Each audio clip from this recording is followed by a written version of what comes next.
નમસ્કાર, good morning. આજે ધોરણ 9 વિષય વિજ્ઞાન અને ટેકનોલોજી ચેપ્ટર નંબર 1 એનો ભાગ નંબર 2 એનું આપણે હાર્દિક સ્વાગત કર્યું છે. તો વિદ્યાર્થી મિત્રો, જ્યારે આપણે ભાગ 1 ની અંદર દ્રવ્ય અને દ્રવ્યની એની પ્રસ્તાવના વિશે બેઝિક માહિતી આપણે ભાગ 1 ની અંદર મેળવી ચૂક્યા છીએ અને હવે આપણે ભાગ 2 ની અંદર એની વિશેષ માહિતી મેળવીશું. તો ચાલો વિદ્યાર્થી મિત્રો, આપણે જ્યારે દ્રવ્યની વ્યાખ્યાત કરી છે તો એની અંદર આપણે જોયું હતું કે કોઈ પણ પદાર્થ છે, કોઈ વસ્તુ છે, જગ્યા રોકે અને કદ ધરાવે તો આપણે શું કહીશું? એને દ્રવ્ય કહીશું. અને આપણે જ્યારે દ્રવ્યની જ્યારે મૂળભૂત એના 5 તત્વો દ્વારા એનું સ્વરૂપ બને છે, એની રચના બને છે, તો આપણે એની પણ ચર્ચા ભાગ 1 માં કરી ચૂક્યા છીએ. અને હવે આપણે જ્યારે દ્રવ્યના એના ગુણધર્મો વિશે માહિતી પણ આપણે ભાગ 1 માં મેળવી ચૂક્યા છીએ. અને આજે ભાગ 2 ની અંદર આપણે વિશેષ માહિતી એટલે કે દ્રવ્યની લાક્ષણિકતાઓ એટલે એના ગુણધર્મો, દ્રવ્યના જે આપણે ગુણધર્મો જોયા હતા ભાગ 1 ની અંદર, તો એના ગુણધર્મો એ જ આપણે શું બનશે? એની લાક્ષણિકતાઓ બનશે. તો પ્રશ્ન બોર્ડની પૂછવાની શક્યતા ખરી કે દ્રવ્યને લાક્ષણિકતાઓ જણાવો. દ્રવ્યની કઈ પ્રકારની લાક્ષણિકતાઓ છે, તો એના ઉપર દ્રવ્ય રચાયેલું છે, તો એના વિશે આપણે આજે એની દ્રવ્યની લાક્ષણિકતાઓ કઈ પ્રકારની છે તો એ વિશે આપણે આજે માહિતી મેળવીશું. તો ચાલો વિદ્યાર્થી મિત્રો, દ્રવ્યના કણોમાં લાક્ષણિકતાઓ કયા પ્રકારની હોય છે? પ્રશ્ન એવો પૂછાય કે દ્રવ્યના કણોમાં કયા પ્રકારની લાક્ષણિકતા હોય છે? તો દ્રવ્યના કણો એ કેવા છે? અતિ સૂક્ષ્મ કણો હોય છે અને ચોક્કસ દળ ધરાવે છે. તો વિદ્યાર્થી મિત્રો, ખાસ યાદ એ રાખવાનું છે કે દ્રવ્યના કણો એ અતિ સૂક્ષ્મ છે અને એનું ચોક્કસ શું છે? માસ એટલે કે દળ ધરાવે છે. એના પછી દ્રવ્યના કણો વચ્ચે ખાલી સ્થાને રહેલા હોય છે, તેથી એક દ્રવ્ય બીજા દ્રવ્યમાં સરળતાથી મિશ્ર થઈ શકે છે.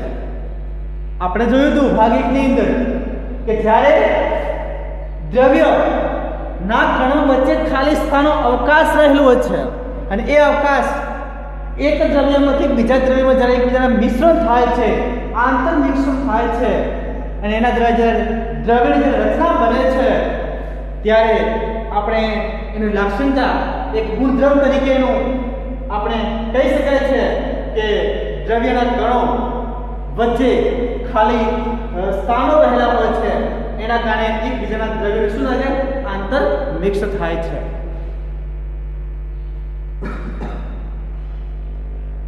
દ્રવ્યના કણો સતત ગતિશીલ હોય છે. આપણે જોયું હતું કે દ્રવ્યના કણો ગતિશીલ કેમ હોય છે?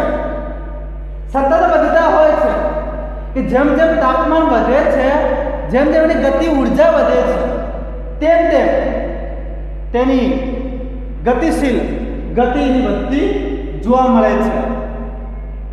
દ્રવ્યના કણો સતત ગતિશીલ હોય છે એટલે કે ગતિ ઉર્જા ધરાવે છે. તાપમાન વધતા કણોની ગતિજ ઉર્જા વધે છે. જેમ જેમ એનું તાપમાન વધે તેમ તેમ એની ગતિ ઉર્જા વધે છે. જેમ એની ગતિ ઉર્જા વધે તેમ તેમ એના તાપમાનમાં રહેલા દ્રવ્યના કણો શું થાય?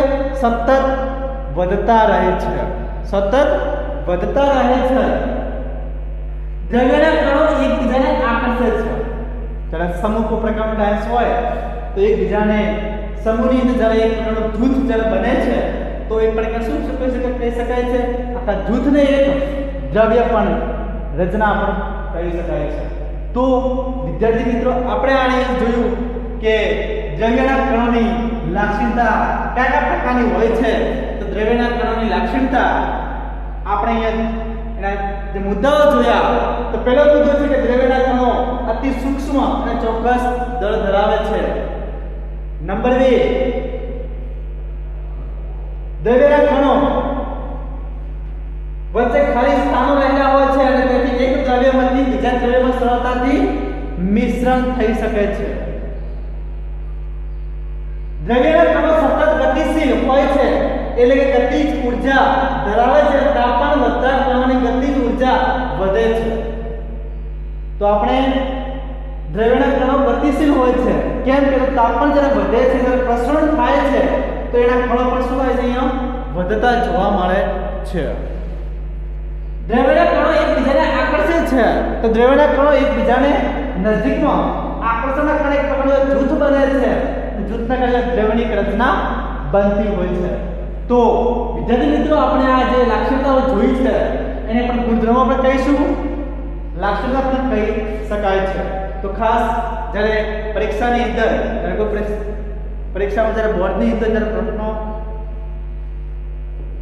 પૂછાય કે દ્રવ્યના કણોમાં કયા પ્રકારની લાક્ષણિકતા જોવા મળે અથવા દ્રવ્યના કણોમાં કયા પ્રકારના ગુણધર્મો જોવા મળે છે, તો આ જે વિદ્યાર્થી મિત્રો યાદ રાખવાનું છે.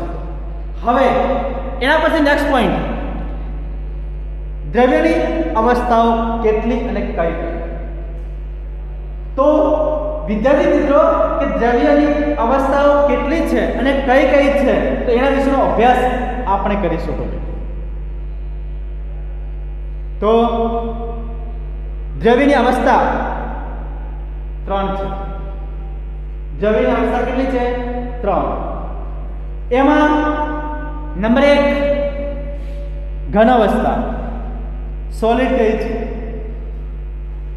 નંબર 2 પ્રવાહી, લિક્વિડ અવસ્થા. નંબર 3 વાયુ અવસ્થા, ગેસ. તો આપણે દ્રવ્યની 3 અવસ્થા જોવા મળે છે. તો એના વિશેનો અભ્યાસ આપણે કરીશું કે દ્રવ્યની મૂળ 3 અવસ્થાઓ, ઘન, પ્રવાહી અને વાયુ. એના ઘન અવસ્થા વિશે આપણે અહીંયા 3 અવસ્થાઓ વિશેનો અભ્યાસ ડિટેલમાં કરીશું. એનો પહેલો પ્રકાર લઈશું આપણે ઘન અવસ્થા. ઘન અવસ્થા કોને કહીશું? તો ઘન અવસ્થા એ કે જે વસ્તુ તમે કોઈ પણ પદાર્થ છે, જ્યારે પદાર્થ તમે જ્યારે પકડો છો અને એનું ચોક્કસ કદ ધરાવે છે અને દર્દ હોય છે, તો આવો જે પદાર્થ છે, આવી જે વસ્તુ છે એને શું કહીશું? ઘન અવસ્થા કહીશું, ઘન પદાર્થ કહીશું. તો ઘન અવસ્થાના જે ઉદાહરણ આપવા હોય તો વિદ્યાર્થી મિત્રો, જે તમે વસ્તુ છે, જે વસ્તુ તમે પકડી શકો છો, ધારો કે કોઈ તાંબુ છે, કોઈ બરફ છે, કોઈ લોખંડ છે, કોઈ બુક, પેન, ચોક, જે વસ્તુ છે તે તમે પકડી શકો છો અને પોતાનો ચોક્કસ આકાર અને એની સીમા, એનું કદ, આ જે વસ્તુ ધરાવે છે એને આપણે ઘન અવસ્થા કહીશું. તો વિદ્યાર્થી મિત્રો, ત્યારે ઘન અવસ્થા જ્યારે એની વ્યાખ્યા પૂછાય છે તો ઘન અવસ્થા એટલે શું?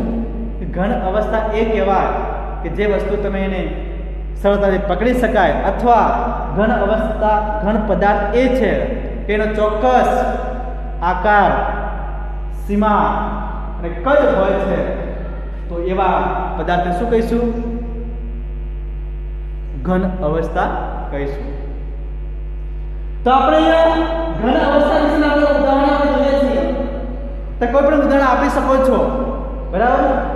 તો હવે આપણે એના પછી ઘન અવસ્થાના ગુણધર્મ વિશેની માહિતી મેળવીશું. કઈ વિશેષતા જોવા મળે, કયા પદાર્થમાં કઈ વિશેષતા જોવા મળે છે, તો તમે એના આધારે તમે કહી શકો છો કે દ્રવ્યની અંદર એની અવસ્થા ઉપર તમે સાબિત કરી શકો છો કે આ ઘન છે, આ પ્રવાહી છે, આ વાયુ અવસ્થા છે. તો ઘન અવસ્થાને જ્યારે આપણે એના ગુણધર્મો જોઈશું તો પહેલા ગુણધર્મ છે અહીંયા કે ઘન અવસ્થા એ ઘન અને દબનીય હોય છે.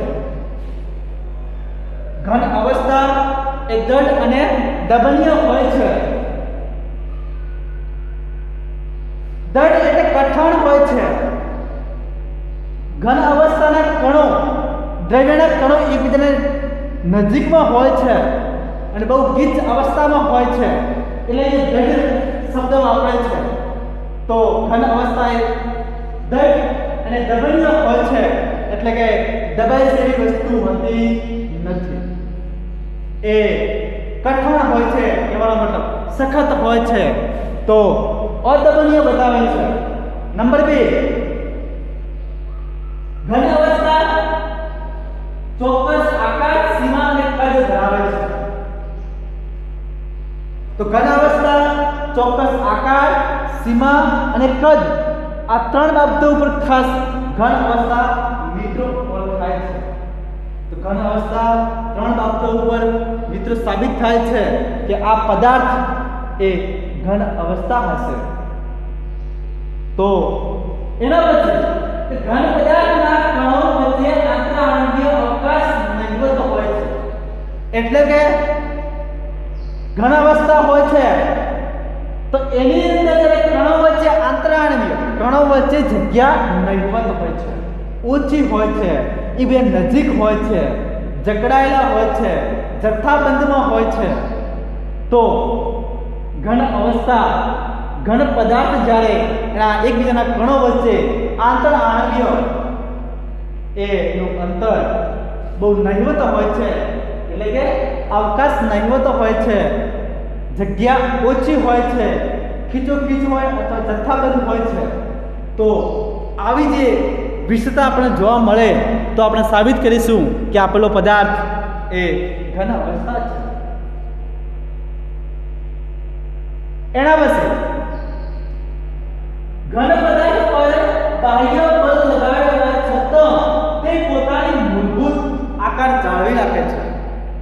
તો જો વિદ્યાર્થી મિત્રો અહીંયા કે ઘન પદાર્થ એવો છે, કોઈ પણ વસ્તુ છે, ઘન પદાર્થ જે વસ્તુ છે એ વસ્તુનું તો જ્યારે કોઈ પ્રકારનું બાહ્ય બળ લગાવવામાં આવે છે અને બાહ્ય બળ લગાવ્યા છતાં તે વસ્તુ, તે પદાર્થ પોતાની મૂળભૂત અવસ્થા જાળવી રાખે છે, બદલતો નથી. તો ઘન અવસ્થાની અંદર તમે જેટલું બધું જે ઘન અવસ્થાના પદાર્થ ઉપર જેટલું તમે બાહ્ય બળ લગાડો તો પછી પોતાનો મૂળભૂત આકાર ધારણ કરી લે છે, પોતાનો આકાર જાળવી રાખે છે. તો વિદ્યાર્થી મિત્રો ઘન અવસ્થાને ઓળખવા માટેની વિશેષતા આપણે અહીંયા ઘણા ગુણધર્મો જોયા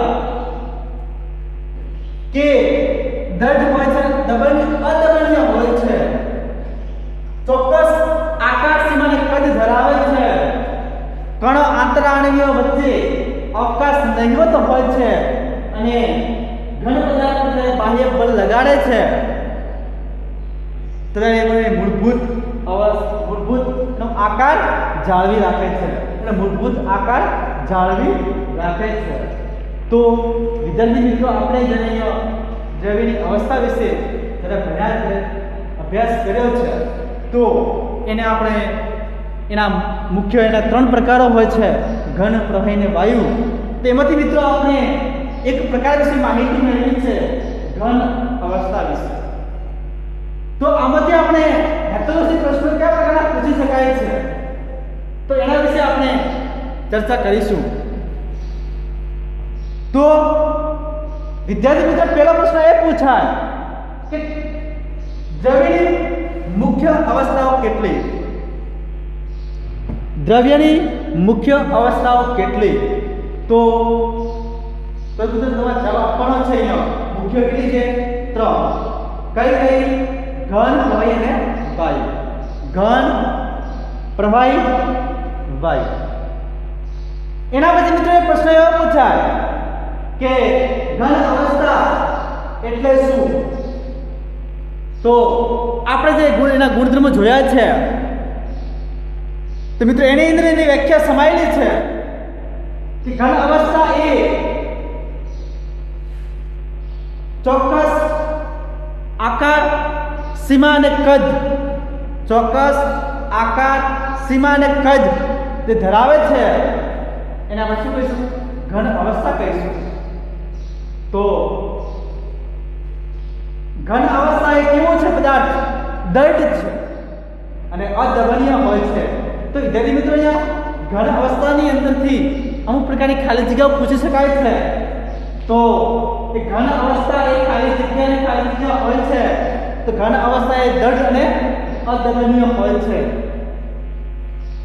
અને ઘન પદાર્થ પર જ્યારે કોઈ બાહ્ય બળ લગાવવામાં આવે છે છતાં એનો મૂળ આકાર જાળવી રાખે છે. તો વિદ્યાર્થી મિત્રો આપણે અહીંયા ઘન અવસ્થાના આ ગુણધર્મો આપણે નોટબુકની અંદર લખી દેવા, ખાસ યાદ રાખવા જરૂરી છે.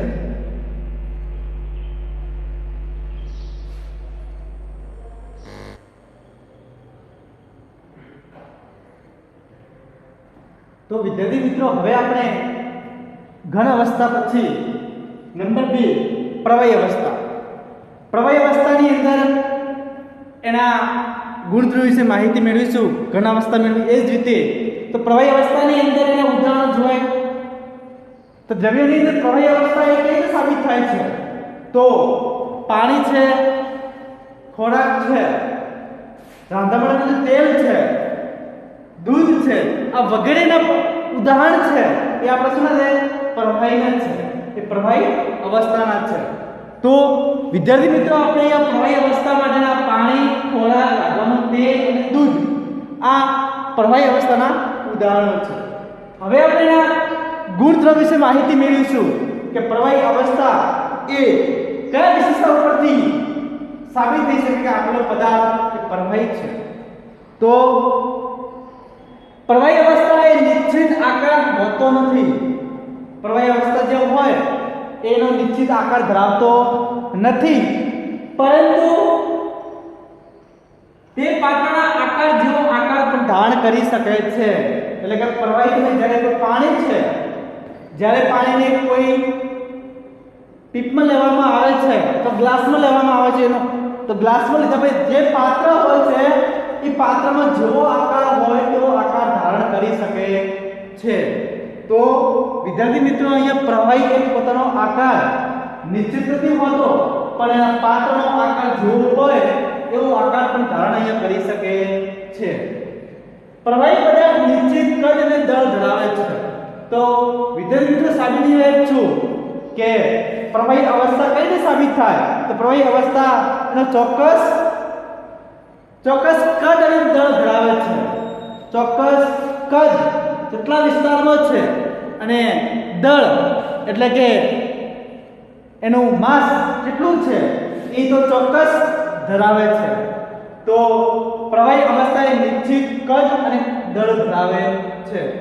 તે વહનશીલતાનો ગુણધર્મ ધરાવે છે. તો પ્રવાહી અવસ્થા એ કેવો છે પદાર્થ? તો પ્રવાહી અવસ્થા એ વહનશીલતા, પ્રવાહી અવસ્થા એ વહનશીલતા છે. અને વહનશીલતા એટલે જે પદાર્થ વહી શકે છે, જે વસ્તુ વહી શકે છે અને એ પદાર્થને વહનશીલતા નો ગુણધર્મ આ પ્રવાહી અવસ્થામાં રહેલો છે. તે તરલ છે. મિત્રો અહીંયા શબ્દ વાપર્યો છે તરલ. તો તરલ શબ્દ જે પ્રવાહી હોય છે તે તરી શકે છે. તો અહીંયા તરલ પદાર્થ એ પ્રવાહી માટેનો શબ્દ મૂક્યો છે કે તે તરલ હોય છે પરંતુ સખત હોતો નથી. તો પ્રવાહી પદાર્થ એ સખત હોતો નથી. સખત કોણ હોય છે? ઘન અવસ્થા હોય છે. બરાબર. ત્યારે પ્રવાહી એને સખતપણું ધરાવતો નથી. અને પ્રવાહી એ ઘનની સરખામણીમાં, પ્રવાહી અવસ્થા છે એ ઘનની સરખામણીમાં વધુ સંકોચન પામી શકે છે. તો વધારે સંકોચન થવાની શક્યતા એક પ્રવાહી એ ઘનની સરખામણીમાં વધારે સંકોચન ધરાવે છે. તો આપણે મિત્રો અહીંયા પ્રવાહીના જ્યારે ગુણધર્મો જોયા છે તો એકવાર જોઈ લઈશું ફરીથી. પ્રવાહી અવસ્થા નિશ્ચિત આકાર હોતો નથી, પરંતુ તે પાત્રના આકાર જેવો આકાર ધારણ કરી શકે છે. પ્રવાહી પદાર્થ એ નિશ્ચિત કદ અને દળ ધરાવે છે. નિશ્ચિત દળ અને કદ ધરાવે છે. તે વહનશીલતાનો ગુણધર્મ ધરાવે છે અને તે પદાર્થ કેવો છે? તરલ છે, પરંતુ સખત હોતો નથી. પ્રવાહી એ ઘનની સરખામણીમાં વધુ સંકોચન ધરાવી શકે છે. તો વિદ્યાર્થી મિત્રો, આપણે અહીંયા પ્રવાહી અવસ્થા વિશેની માહિતી મેળવી. હવે આપણે જઈશું અહીંયા વાયુ અવસ્થા પર. નંબર 3. ઘન અવસ્થાની અંદર દ્રવ્યની એની મૂળભૂત અવસ્થાઓ 3 છે અને એ 3 અવસ્થાની અંદર ત્રીજો પ્રકાર આપણો આવશે વાયુ અવસ્થા. વાયુ અવસ્થા એટલે એના ઉદાહરણ જોવા તો હવા, નાઇટ્રોજન, ઓક્સિજન આવા જ તત્વો છે. એ શું કહીશું આપણે? એ વાયુ સ્વરૂપના તત્વો જોવા મળે છે. વાયુ સ્વરૂપના ઉદાહરણો છે એ આપણે વાયુ અવસ્થા છે. અને વાયુ અવસ્થાના ગુણધર્મ વિશે માહિતી મેળવીશું. વાયુ અવસ્થાને નિશ્ચિત કદ, આકાર કે સીમા હોતી નથી. વાયુ અવસ્થા છે એ તો હવાની અંદર હોય છે, આપણે જોઈ શકતા નથી. હવા છે, બધી પ્રસરણ પામતી હોય છે. તેની અંદર કોઈ પ્રકારનો આકાર હોય ના હોય. તો આકાર, કદ અને સીમા એ વાયુ અવસ્થા ધરાવતી નથી, પરંતુ એમાં એક ગુણ રહેલો છે. શું? પરંતુ ચોક્કસ કદ ધરાવે છે, ચોક્કસ દળ ધરાવે છે. કેટલું દળ છે, કેટલું માસ છે એ પણ ચોક્કસ ધારણ કરી શકે છે. તો આ વાયુ અવસ્થાની અંદર પણ એક ગુણધર્મ આપણે ચોક્કસ જોવા મળે છે કે ભલે નિશ્ચિત કદ, આકાર કે સીમા ના હોય, પણ દળ તો ચોક્કસ હોય છે. વાયુ અવસ્થા દબનીય હોય છે. એટલે વાયુ અવસ્થા એને કોઈ વસ્તુ પદાર્થ પર દબાણ આપવું હોય, પ્રેશર આપવું હોય તો આપી શકાય છે. એટલે અહીંયા કે વાયુ અવસ્થા કેવી છે? દબનીય નો ગુણધર્મ ધરાવે છે. અને વાયુ અવસ્થા એ દ્રવ્યનું શક્ય બધી દિશામાં આનું પ્રસરણ થતું હોય છે. તો વિદ્યાર્થી મિત્રો, અહીંયા દ્રવ્ય પદાર્થ છે એ તેના ત્રીજી અવસ્થા કે વાયુ અવસ્થા. વાયુ અવસ્થાની અંદર જ્યારે હવાની અંદર દરેક દ્રવ્યના કણો એ પ્રસરણ પામી શકે છે. અને પ્રસરણ દરેક દિશાની અંદર પ્રસરણ પામી શકતા હોય એવો દ્રવ્યનો કયો પ્રકાર છે, દ્રવ્યનો કયો અવસ્થા છે? તો વાયુ અવસ્થા એ છે કે તમે બધી દિશાની અંદર દ્રવ્યના દરેક કણો બધી દિશામાં પ્રસરણ પામી શકે છે. તો વિદ્યાર્થી મિત્રો, આપણે અહીંયા વાયુ અવસ્થા વિશેના ઉદાહરણ જોયા કે પરીક્ષા જ્યારે પ્રશ્ન પૂછાય હેતુલક્ષી કે વાયુ અવસ્થાના એક ઉદાહરણ આપો, તો તમે હવા, ઓક્સિજન, નાઇટ્રોજન ગમે તે એનું તત્વ લખી શકો છો. અને વાયુ અવસ્થાના ગુણધર્મો વિશે માહિતી